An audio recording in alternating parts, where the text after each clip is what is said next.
دې وخت کې دا زنانه د پېښور هزارخانۍ ده، دا هغه پېښور نه راغلې ده. ګرانو کتونکو، علب خان شیرپور ویلفیر فاونډیشن د دغه بې وسه بې کسه بې څوکه خلکو سره امداد جاري ساتلی او د الله لاک لاک شکر دی چې په پښتونخوا کې چېرته هم ظلم وشي نو ذهن کې علب خان شیرپور راشي، موږ ته کال وکړي چې موږ له راشه موږ سره تیل نه وي هلته ونه رسو.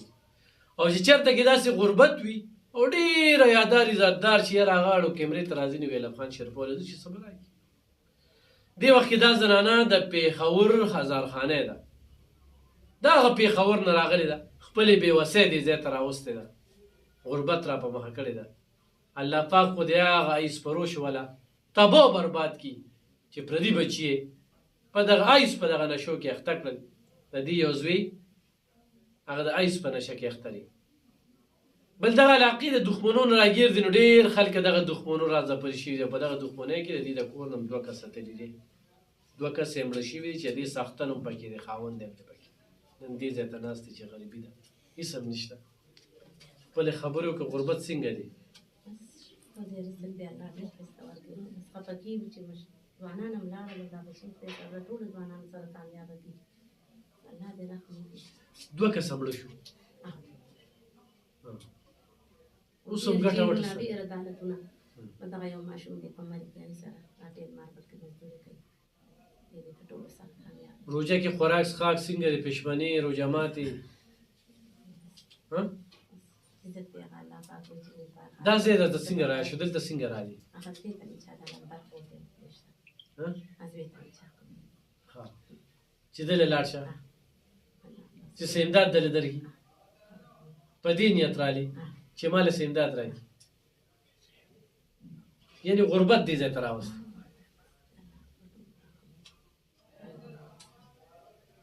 دا دښمني لا شروع ده ستاسو.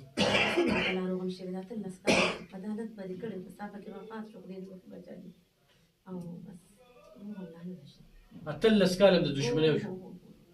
عدالتونه راځي نظام دې قسم هر څه په هغې کې تس نه شو. کاروبارانه په دې کې ستا خاوند هم چا ویشت؟ خاوند غږ ته مې خپلې توفیق ته ګرینه بیماري مې د خپلې بیمارۍ نه مړ شو. لیور دې پکې داسې ویشتی دا زوی دې په نشه څنګه راغی؟ بس دا پلان یې زموږ کړی چې موږ به ورته څه ویل دی ویل نه نه خیر دې څه مو وایي نن یې وکړو بیا به نه کوي بس. ښه ستاسو هغه نیازبینتوب دغه ځای ته ورسوه.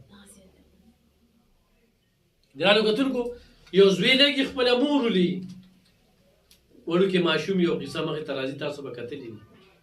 یو زوی مور نیازبینه کي، پلار ورته بیا پې غوسه کوي خو مور ورته نه نه څه به ورته نه وایي نه هغه مور هغه ده جاړي. په نشو په دغه لعنت کې اخته شو، نشه کوي. الله پاک دې مؤمن مسلمان د دشمنونو ساتي. نو ډېر خلک چې کوم دی په دغه دشمنو کې اخته یو، دغه دشمنۍ کوو خو ډېر دغه ده. دا وله یو خو به حضرت خان حاجي صاحب ته دعاګانې کوې ماښام چې کښېنې صحیح ده، او بل چې کوم دی دا ځان سره وړه واله، او بل چې کوم دی دوبی یو ورور دی او د دوبی یو ورور دی هغه ته به دعاګانې کوې. کښېنه دا به ځان سره غوړي والي. اورې دې خلکو ته هم ښایي چې علب خان شیرپور درته د دونه لرې نه خلک راځي چې خلک سره وړي. ښه دی غټ غټ خانان دي، غټ غټ سیاستدانان دي، په الیکشنو پیسې لګوي چې هله غورې درکې ستا په علاقه کې هم ډېر مالداري کوي چې ته ماښامي خلک هر څه وړي. غوښې به در وړي، غوښې به در وړي ماښام غټې غټې خلک. دا یو علب خان شیرپور ویلفیر فاونډیشن دی چې الحمدلله د الله په مهربانۍ سره هر څه چې کوي الله کوي. ګورې انسان بس یو کار به سي چې په هزارخانۍ کې زه دې په ذهن کې واچولم په دې حضرت خان حاجي صاحب ته دوا کوي او دغه دوبی دې ورور ته به کوي، یو خوراکۍ ده او ټولو مسافرو ته به دعا کوي. دا د هغه مسافرو خو دې وخت کې د 3 مسافرو مونږ سره مدد دی خو ټولو مسافرو ته به دعا کوي. ولې چې هغه مسافر ټول دغه ګرانو کتونکو خو چې دوی سره تاسو مدد کوئ دی خپلې د 0311 99 687 دا د دوی نمبر دی. په خپلو دعاګانو